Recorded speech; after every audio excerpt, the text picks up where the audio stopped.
because, I see putting your emphasis on certain parts. I don't think you should shun a piece just because at today's time it's not adjacent to something that 10 years from now might be part of the conservation piece. I just want to say, I don't know that you would want to shun any based upon something you don't know. But I do agree that there are properties that you would focus on now because of their location. My name is Francia Linden. I live at 14810 East Bluff. I'm a Milton resident. And the picture that I see is that the waterways that go through Milton, Chicken Creek, Cooper Sandy, all have natural areas that are contiguous. And if we're going to purchase land, we ought to try to enhance those areas that already exist so that we can create the wildlife corridors that we've been talking about. Well, stemming from that, I'm Lauren O'Neill. I live on Freemanville Road. I've been here for 18 years. There's a piece of property that is owned now by Fulton County Board of Education. It has been owned by John Schmaltz. It has been owned by David Chatham, and they keep moving it on. No one can do anything with it because Chicken Creek runs through it. They found the Cherokee darterfish, which is on the endangered species list, on that property. So it's very difficult to build on. Right now, we ride on that property. It's 112 acres. It's Wood Road, Phillips Circle. It's all dirt roads out there, so you can ride off property. I don't know what the plan is. I don't know where the trail system is. I don't know how many miles, that you have there that's already designated as trail. It's up there, right? It's on Wood Road in Freemanville. This is right here. Yeah. I know exactly what you're talking about. Oh, okay. Have you been on the property? I know exactly what you're talking about. Oh, okay. Great for trail riding. It's fantastic. You can ride there. So many people use this piece of property because we have horses and you can have access to it on the dirt roads. I don't know if there's any way that you can. This property's been transferred so many times. They can be transferred either to Milton, to the land. I don't know how it works. I don't know, but if there's something we can do to preserve this. That's one that's owned by the school board, right? Yes. Yeah, that's got some. It's not a designated trail right now. There isn't one Because right it's there? not, well, Yeah. there's this line. What road is? Yeah, all of Wood Road is, yeah. Wood Road is, but I'm assuming that it's up, is it just south of, But I mean, that property's owned by Fulton Yes. County Board of Education. Slated for a school. Yeah. Is that right area? Dealing with that. So I'm not sure. Yeah. And it's 112 acres that it's already, there's a lake on it, but it has all kinds of creeks and rivers running through it, so it's very difficult to build on, which is why John Schmaltz wanted to put his private school on it, and he couldn't. David Chatham wanted to develop it, and he couldn't. So it keeps going through everyone's fingers, but right now, no one is keeping it up, so it's just falling into disrepair, and there's something that I think this is a true gem that you can't find anywhere. You can't build this, you can't find this anywhere. It just happens to be right here that if we can just protect it somehow that we can do this. Also, Jan Jones tried with a whole bunch of people, okaying a trail system for equestrians and for joggers that goes from Freemanville Road around Birmingham, down to Birmingham and Providence, and connecting the whole thing so we have this wonderful, to connect everyone together. That was talked about years ago and it's just kind of been dropped. And as you were saying, that we can try to piece this together, but we need so many people to do this. I don't know if that would be able to be done. So. And I'm trying to, trail plan is a little hard to read because there's so many different trails on here. So I can't tell exactly, Do you know how many That's miles a- of trails they have listed so far yet? So, no, I don't know. But this is the map, like the projected, like kind of a wish list. Some of it has been developed down in the southern part of Milton, and then some of it's like, that's what we would like to have. And that's what part of this bond is. If we want trails, if that's something we want, This is what we want. then that's what we would use some of the bond money for, is to implement this part of this trail plan. The trails is a big part. It is a criteria. Kathy, I don't know if I'm right about this, but my recollection is that Tom Daniels' plan, when he describes all the trails, I think he said there were 72 miles of trails in the trail. Existing already? No, 72 in the Oh, when plan. they want In the plan that exists now. that they're going to get to. Any other public comment? Yeah, Tom, go. I think the budget was heavy. Yeah, go. Um, Or Sally? I don't think so, because you're pointing to a plan. I was wondering if you had a master plan and where the trails are located, but they're up there. This one, Right. There's a website. And it's in the Tom Daniels Conservation Plan, which is also available on the city website. Tom Daniels was the consultant hired in 2014. I do appreciate, though, that you're not talking about eminent domain and things like that. You're going to keep that out of it, and just, existing trails or whatever is existing now, try to connect those, because there's Absolutely. a lot of headaches and trouble. I understand. Kathy, it's 70 miles of sidewalks and 7 miles of gravel roads in the plan for Tom Daniels. Okay. And I just wanted to, if you don't mind, just quickly on the eminent domain issue, just wanted to make sure that everybody knows the difference between an eminent domain and a taking, without getting too legal. With eminent domain, you're paid. With the taking, you're not. That's, when the government takes your property without just compensation. Eminent domain is when you're paid for that property. So I just want to make sure everybody knows that difference, so those aren't mixed up and thinking that eminent domains means that you're not being paid for. Say that one more time, please. So I'm not on staff as an attorney, but I am an attorney, so I'm just saying basic stuff. Eminent domain is when you are paid, the government pays you if they say we want to use that property for public use, and they pay you for it. And it depends on what that price is, negotiated or whatever. A taking is when they take your property and use it for public use without just compensation. Either a very, very, very small amount or no compensation at all. What is that called? A taking. Well, That's a legal add taking. that to the list then. You don't want. Yeah, we're going to put willing landowners will be part of the criteria that we forward to But I want you to know there's a difference. One you get paid for, one you don't.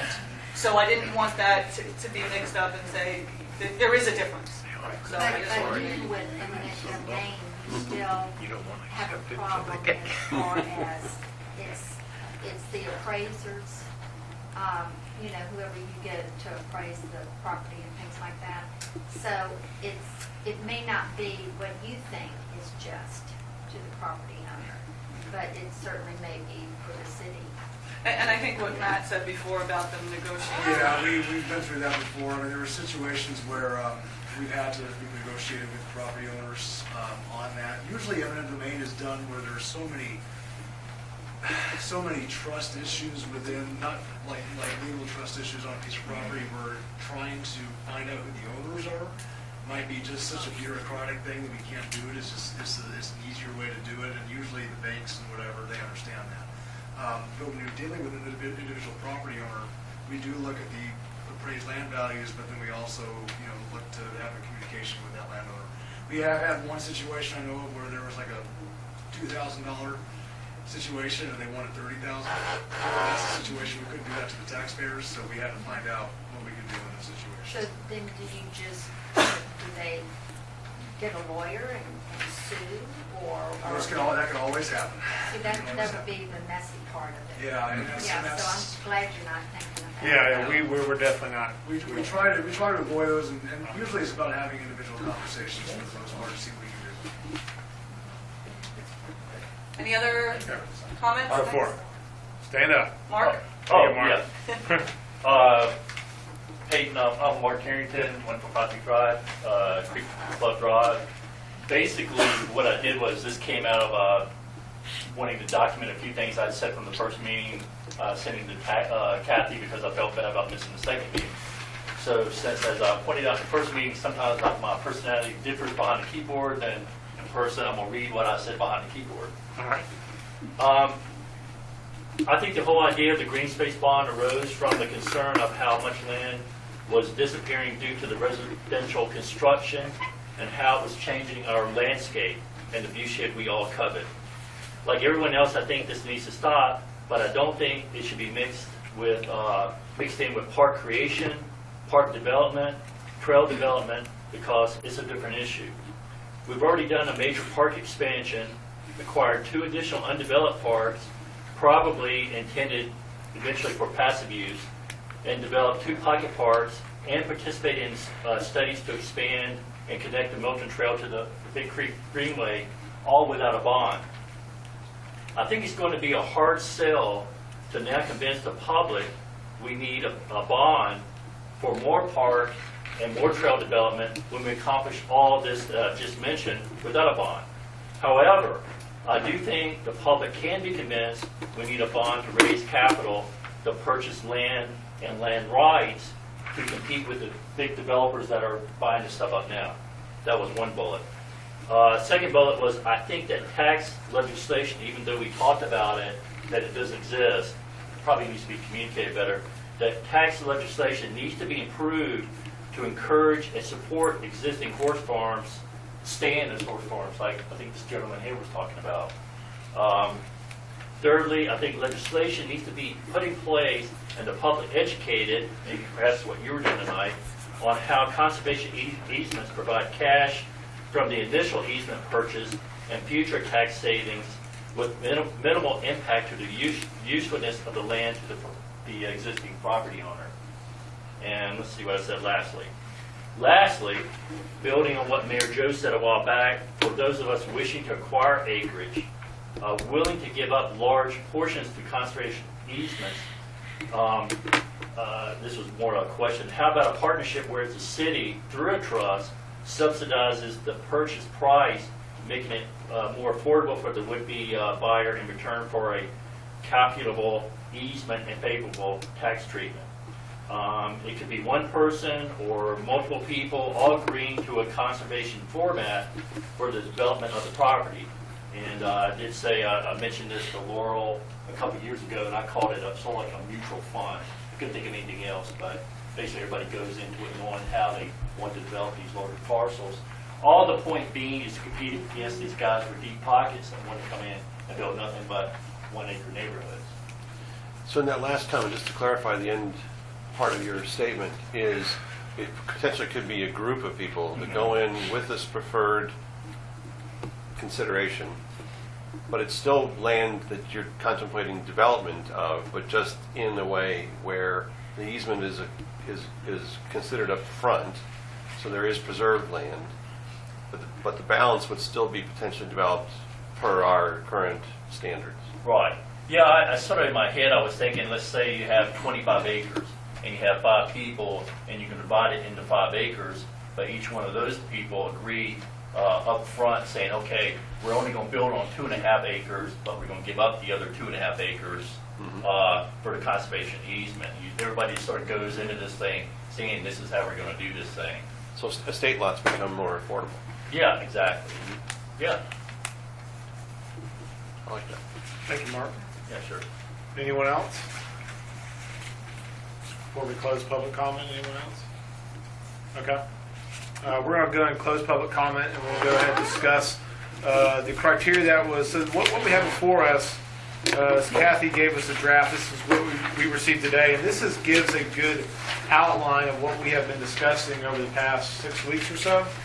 And we're getting closer to what we will pass on to council.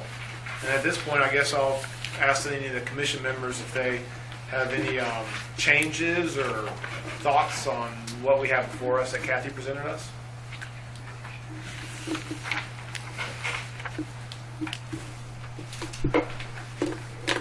I think some of the suggestions is that, particularly in the green space, open space category, if we can have properties that are adjacent or next to each other, that should be part of the So criteria. contiguous parcels? Yes, I think that's what, right.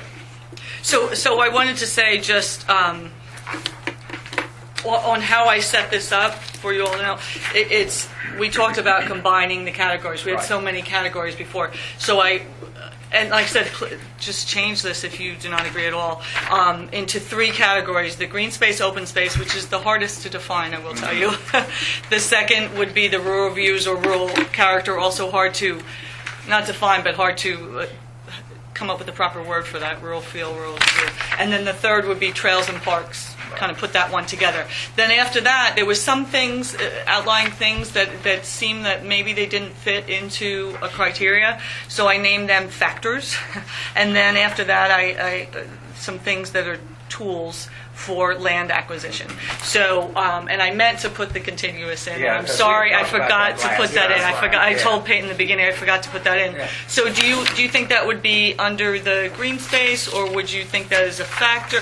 The factors to the way Well, I put it out. think it'd be a general category. General, okay. It's an important. It's probably one of the most important ones. Yeah, So. it would. I Would mean, it be a fits factor, all or would the- it be under green space? You think? I think it'd be a factor. Factor, yeah. Yeah, I Because the think factors kind of apply to all of that's Yeah, the exactly criteria. right. That makes So I sense. think Okay. that if we, That makes sense. in any of these categories, we need to make sure that when we've got, of course, places that are next to each other that we can acquire or is already existing, we own it, then we need to acquire these spaces to connect.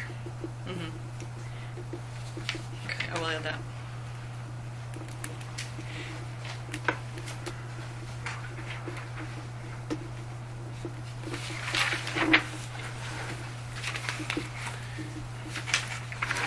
I think at some point we need to, whether it's tonight or whether it's in our next meeting, give some serious thought to the points that have been made about the use of our park, recognizing the amount of parkland we have today.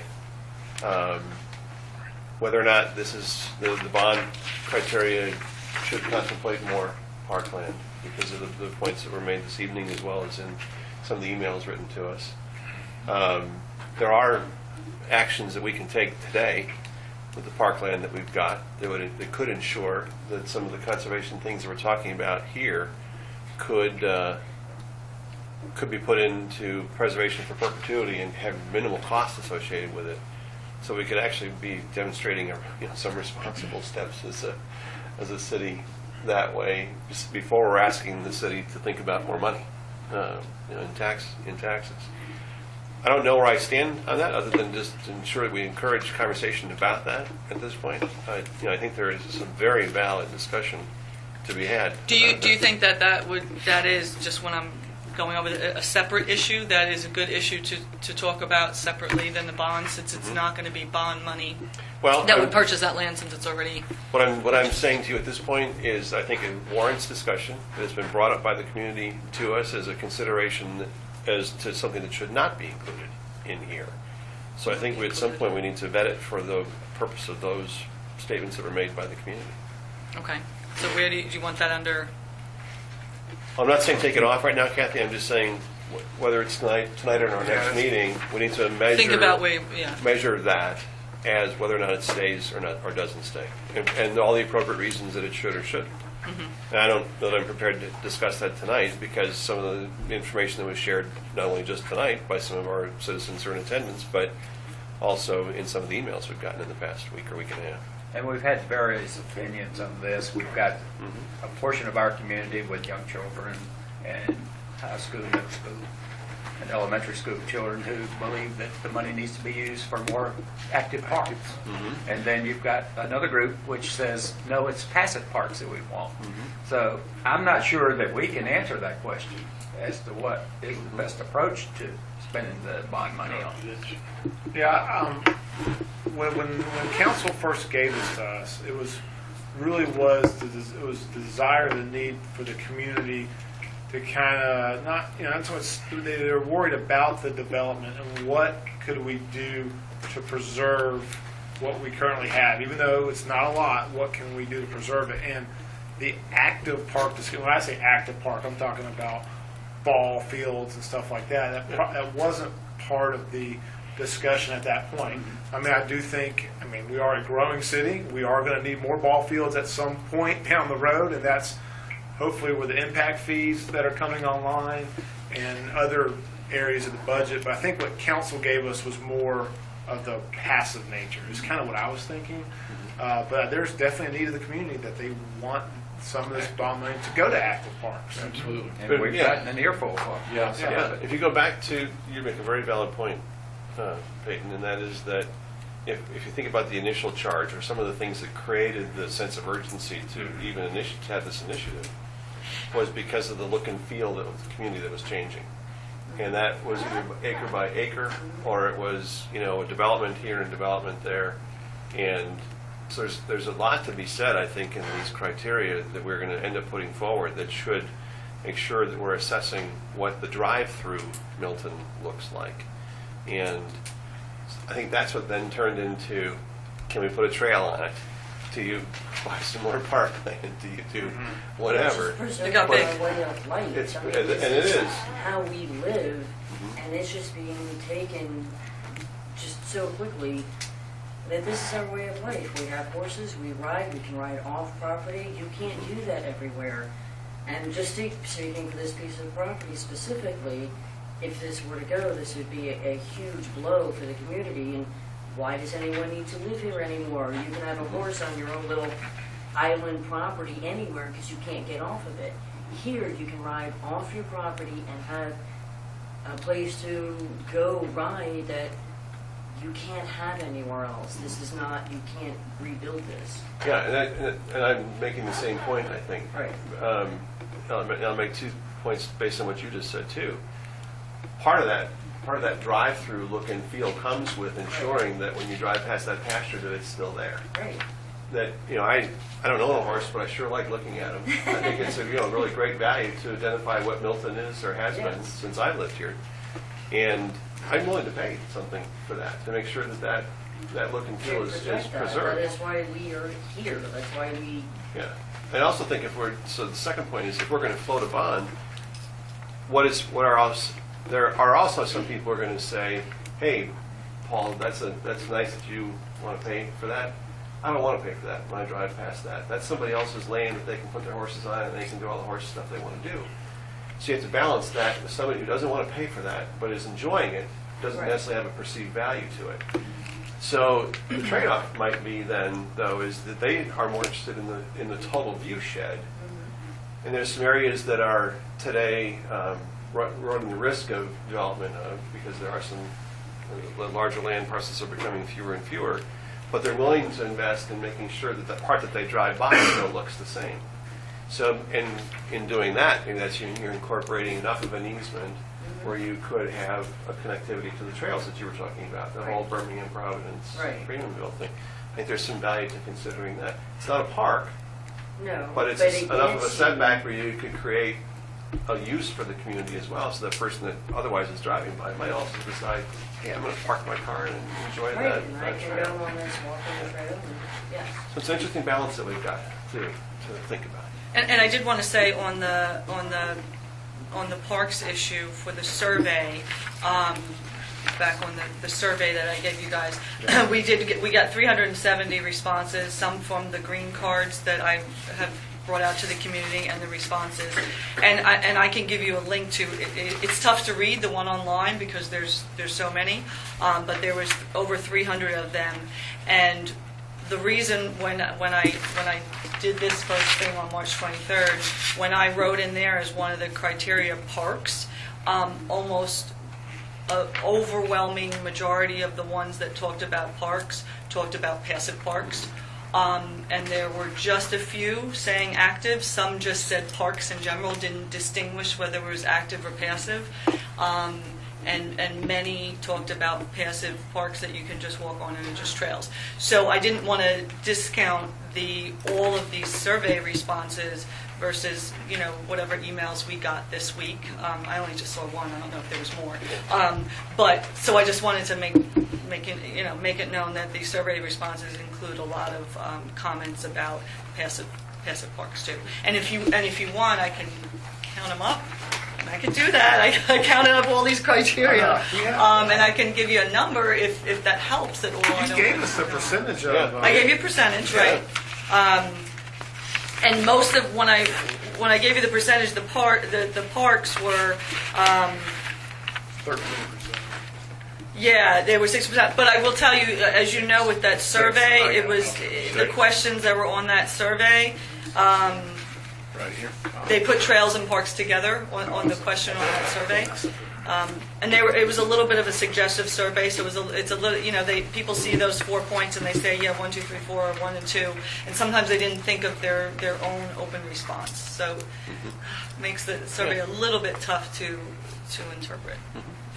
I just think, I agree we need a lot of the passive parks, but I think we need to plan ahead and acquire some land for the future for recreational parks. As the traffic, as congestion gets worse around here, to attract younger families here that are going to have kids that are going to want to participate, and they're going to have to drive an hour to Forsyth or down the Webb Bridge an hour away. We need to be competitive as we want to turn our houses and sell to younger families. So we have to have some amenities and things here for them. So I think somehow we have to use this as an opportunity to maybe not build these parks right away, but at least acquire some land so we have this for the future, 10 years down the road, 20 years down the road. Younger families aren't going to move here because we have one park. I mean, and that's not enough. You can go to Forsyth and have 10 parks. Oh yeah, I'm So sure there's we've got to do something to be competitive to get the younger families here to keep our prices up, or else the people aren't going to move here. I mean, there is a Parks and Rec master plan, and I'm sure they have that. That's their long-term. Yeah, they have a long-term plan that's going to hopefully accomplish everything that you just said. Because we We'll are lose. Yeah, we are. We're going to lose to Forsyth and Cherokee and Alpharetta that has the parks in place. Did we, was mentioned tonight on this minimum acreage situation, where were we on that? Well, the minimum, so when Scott brought that up, the minimum acreage is, like, for example, if we do a view shed, I mean, you really just can't put a minimum acreage. Right. I mean, that's where I guess the issue was, so. It might be a mile long and it's Exactly. only 20 yards deep. Yeah, so, this is something to where, we're just giving the criteria, and part of that criteria could easily be, except for the view shed, if you have a bigger bang for the buck at larger parcels, then go for that. Don't spend, 2 times the amount on a smaller parcel if you're going to be able to get a deal on a larger parcel. I think that makes sense. And that's under that Okay. criteria when they, the first thing on a green space and open space. And this wording came from the surveys too, was green or open space, pastures, horse farms, wooded areas, large tracts of undeveloped land. That was said several times in the survey language also. And doesn't mean you can't do small ones, but that was something that was said, larger tracts of undeveloped land. And I guess and that would go back to the location as well. When the gentleman brought up the point on trying to buy property at what we would consider that prime location, I guess, and I know where the prime locations are now, but 20 years ago, I guarantee you they're going to be somewhere different, I guess. And I guarantee you, if we start buying up property, prime locations are going to be changing all over the place, and so that becomes an issue, though. So I understand that. Now, but Kathy, this is good. I like Well, it. give me Very changes. good. I'm Don't just telling say. you, I just said it looked good. Give me edits. It looked great. A lot of changes, I think. It looks good. Yeah, the good news I mean, is you we're, took our suggestions at the last meeting and you incorporate them, and we've had great community input all along as well. So I Yeah. think we're in a Connectivity better part place of than I it. thought we'd be. Yeah, I'm adding that, the connectivity and the contiguous or adjacent parcels under the factors. Yeah. And I also added, just as we were talking tonight, under the tools, Yeah. this one, the tax incentives, and these, possibilities, tax incentives, local. I mean, that's all we can do is the possibility of local tax incentives. I added that one. Hey, is it okay if I make a comment? Referencing what Mark said, and that Mark said, I like the idea of the fact that we need to acquire parks for the future. I think that should be a piece of it. But I think I mentioned this at one of the earlier meetings. I think it's important to say in the criteria that the money is not going to be used for capital improvements. We're not going to use it to build a ball field. We might use it to buy a piece of property to build a ball field in 20 years. But right now, this is a green space bond. It's not a ball field bond. Agreed. So that's how I would distinguish that. I haven't seen Totally that in- agree. Yeah, it's kind of in there where it has and minimal improvements to provide public. So, Oh, yeah. I mean, so it kind of has it in there I saying, didn't read the last yeah, one. saying pretty much it might be used to build some trails within the park. Or Does that cover that? Does that language cover? I don't think it goes all that way, but that's something that's added. Yeah. Acquire land for future potential, acquire land for potential future parks. So we're actually bought land already for Gilsborough Park right now, obviously, and doing that. So we have additional funds. Obviously, I think there's a need for the Greenspace Act, but that doesn't preclude us from using additional parts of our budget to buy recreational park land as well. Just because if most of the bond itself is where it is, on the passive side, we could still have some additional funding to buy some active side if we need to. So if most of the money on the bond side, the taxpayers know that it is passive, that doesn't mean the council can't take funds and appropriate it towards active parkland. So we're not necessarily limited by that, but what we are limited by is the voters need to know what they're paying their taxes for. And so that's something that, whatever that is, if we decide it's going to be active or passive, that needs to be clear for the voters. Or are you saying, so I can write this, are you saying parkland, buy parkland, and we'll just determine later whether it's going to be passive or Well, no, active it's or not, not? it's not necessarily. It's more Okay. clarity from Mark's point, because both good points. Mark was saying we need to have some active park space, because we are bursting at the seams already with what we have. But if the money for the bond is bought, and if most of it is passive, that doesn't mean, though, that the council can't use additional funding in our budget to buy active land. It just would be separate from the bond money. Well, and to build on what Jack was saying, there's basically two paths to follow, right? The path is use money other than bond money to acquire land that's identified to be active parkland, but also to ensure that the bond money, when used to buy land for future park use, the bond money is used to buy the land, but not the infrastructure, not the ball fields, not the bright lights, not the whatever. Right. But you also have a budget for that. Yes. So we may acquire the land with bond money, and next year it could be developed with infrastructure with another line item within our budget that's intended to be for active use park. I would say yes and no to that, actually. One thing is, as the taxpayers need to know what it is our intentions are with the land when we buy it. So Right. we bought it and it was assumed green space, and then 2 years later, we all of a sudden have ball fields on it. Some people might think there's a bait and switch on it. Well, it's two different funds. We have to make sure that we're clear. But it's one property land, and I think the taxpayers should know what that land's going to be in perpetuity. So if we're clear on what that would be in the bond, I think that's important that we distinguish long-term for what that land would be.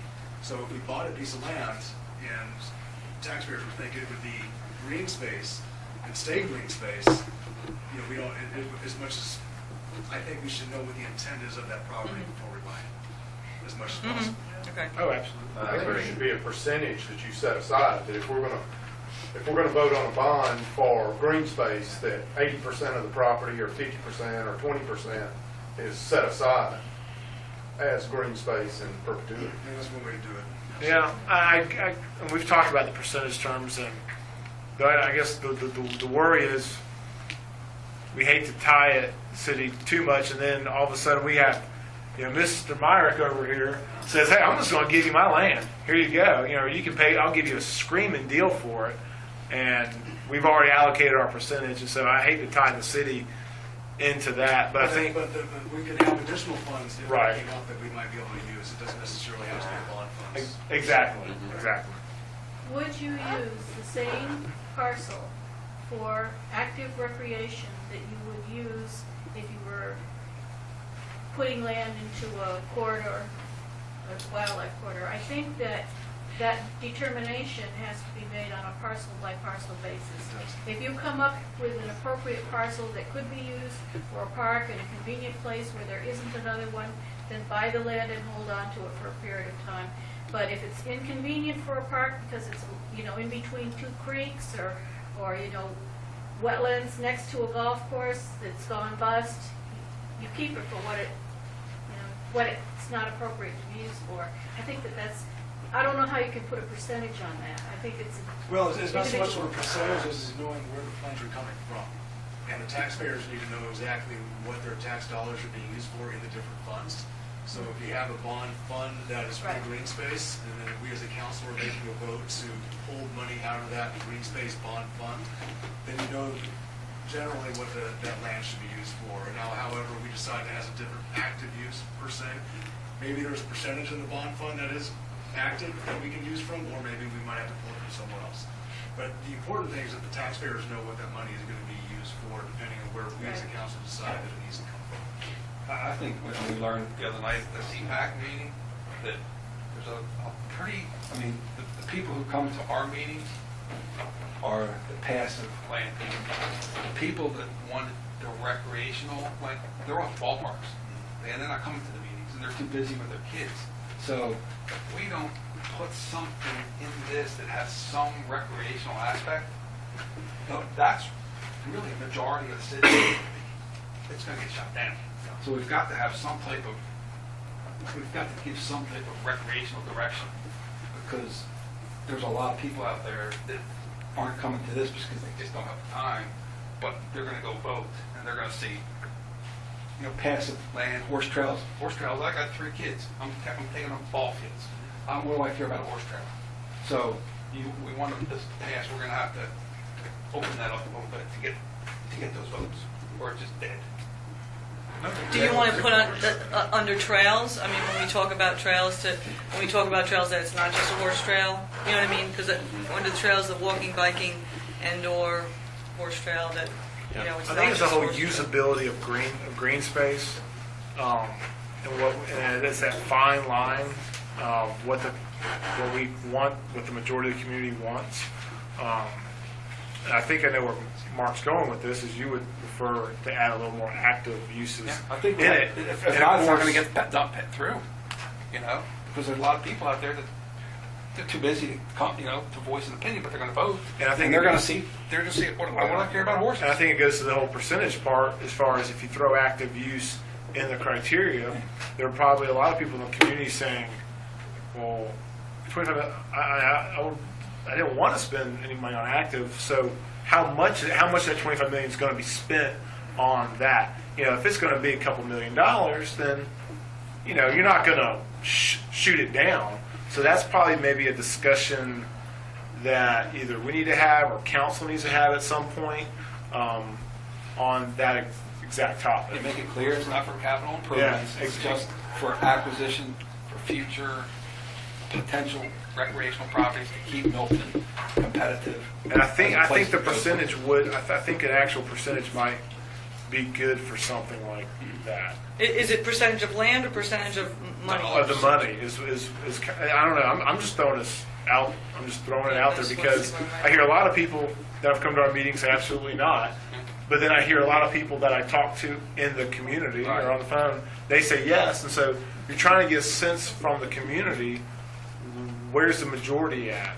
And it's tough. Mark brings up a very valid point. And I know there's a separate whole Parks and Rec master plan, But when you're going to the ballot box and voting and where your tax dollars are being spent, a lot of people want to see the usability of it, and I can see that. Hey, Shoot, let Mark. let me sort of put Mark on the spot, too. It seems like we keep flip-flopping back and forth between active, like, it's almost like the whole mindset behind this whole driving forth was parts, whether you're on the active side or on your passive side. What about the third segment that got into this whole thing about how is any of this going to slow down development? And I think you've got to recognize there is a third entity out there. Whether you have kids and you want active, whether you're a horse person and you want horse trails, or if you're the third segment, how is this going to keep that guy, that developer coming in, buying out this last remaining land and sticking another 100 homes in there on 1 acre lots? And I think you got to recognize that too. That's going to be the selling point for me. I know, yeah, we're trying to figure out all the selling points and where the majority of selling points. And I think you brought up the point on when this was originally given to us, 2 to 3 months ago, the original point was exactly what you just said. And it was Greenspace bond. And then when we got the survey back, a lot of people wanted trails. They're like, hey, we're spending money, let's start connecting stuff. And then you start creeping into the parks part. And you see where I'm going? So, everyone brings up valid points. And we, it's my opinion, I want this to go through. I want the community to kind of get behind it. But you bring up the point of why we're here. Right. And Well, I think you're exactly right. It's three voices. Sounds like it's three really big voices out there. You're right. You're exactly right. Yeah. Well, if we have 25, 30 million and we divide that, say, by 100,000 an acre, we've just taken that much land away from the builders and the developers. That's how I look at whether it's passive or recreational. So we just locked up that much. That's how we've locked up so much land. Sure. It can't be developed. But I think, Mark, you need to make that point. You need to say, okay, we're going to make this a park, and it's going to keep it from development. That's a point. But if you just say, hey, we're just going to buy parks, and you're not making a point to stop the development, then it gets lost in translation. Every acre we buy is an acre that's not going to be developed. Yeah, sure. That's how I thought of it, but I guess didn't say it. But that's in my mind. That's what I'm thinking. That's an important end of the sentence. Yeah. That we Yeah, need to make sure we don't leave out. Yeah. Do we want to put that in, where do we want to put that? I mean, do we make that point and put it? Could almost be the slogan. Every acre Milton buys is an acre. Well, we can't advertise, Milton can't advertise for this bond. We can't. But Put out facts. yeah, but really, I mean, when we came up with these criteria, first and most responses was the green space, open space. I mean, that's where the concentration is, and that's what we said we were going to do. And that was what our charge was, is to come up with these criteria. So if you look at the first two criteria, and it's basically open space, green space, and we're taking, like you said, we're taking 1 acre out that won't be developed, or 100 acres out that won't be developed. So that's kind of what we're looking for. You could actually, And I think we got it. Kathy, you could actually say under your category list, where it says protection of natural resources from development, protection of wildlife habitat and corridors from development, protection of water and watersheds from Do development. you want me to write that? Well, I'm Hammer it in. being Tell me what I facetious, say. but Give me there edits. is I'll take maybe some value to No, that. I mean, it's fine. But and people are going to read this criteria. So if people read the criteria, that That's a- they're going that's to a read good- that. That's right there. It's right like you're saying from That's a development. good point. On each one of these things. Yeah, every one. I think every one. I'm putting it in. Point, counterpoint.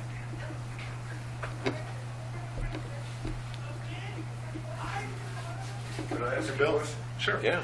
The last meeting that I came to, and tonight also, there was mention of willing land sellers and not using eminent domain, but in this document, I don't see anything about willing land. That's Yeah, actually. Bill, we actually had that discussion before you. Yeah, we had that before we had.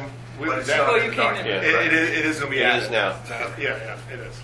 And that's always been the intention. Yeah. We need to add it. It just got missed on this. Yeah, I know. When we Well, it vote needed on, to be discussed more tonight. It was Kathy's before. fault. when- No, it needed to be discussed we all more pointed tonight that before out. I put It'll it be in. on. For 3 meetings now. I know, we've been telling her and telling her and telling her. But you are going to leave eminent domain on?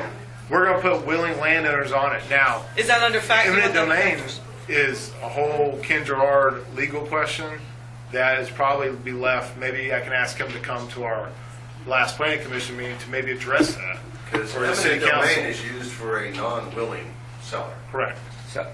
So if we say willing Landowner, I should just take that off the table, It but takes it off the table. like I said, I'm not the city attorney, and I've never used or been involved in the eminent domain process. So I wish I could tell you something, but no matter what I tell you, I'm not going to know 100%. But you can, as a recommending body for the council. Oh, absolutely. you can say, Recommend it. Oh, yeah. We don't want to ever see eminent domain used, we don't want to see it taking. Absolutely. We want to see willing landowners. And that's exactly what we're going to put in there. Right. Yeah. I'm putting that under factors. All right, great.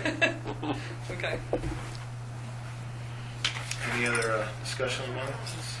So before we wrap up, the timetable, and Kathy, tell me if I'm completely wrong, but what you see before us tonight with these changes that we just made will be voted upon us on April 27th. Will be the first thing on our agenda, so you don't have to sit through a 3.5-hour rezoning like the last time. We have some text amendments. That'll probably take some time. So April 27th, we'll vote on that. It'll go to mayor and council. They'll have at least one work session on it, on just the criteria, and then they'll vote on it probably end of May, early June. It depends on how many sessions they want to use Yeah, for they'll it. have a work session, I'm sure, in May, and then they may vote on it the following meeting, or, Yeah. And this is just the first step. They're going to have to know by Yeah. June, though, because that's when the other deadlines come into play as far as the ballot and making resolutions and stuff like that. So they're going to have to vote on it by the end of May, beginning of June, because other deadlines start coming in. Right, yeah, this is just this is the infancy stage of just getting this rolling. We appreciate everyone coming out, and we'll see you April 27th. Thank you, appreciate it. So I just want to say, Planning Commission, if you have other things that you think of, just Okay. please email I me, will. other little detailed changes, please let me know. I think this saved a lot of time. Yeah. Very good.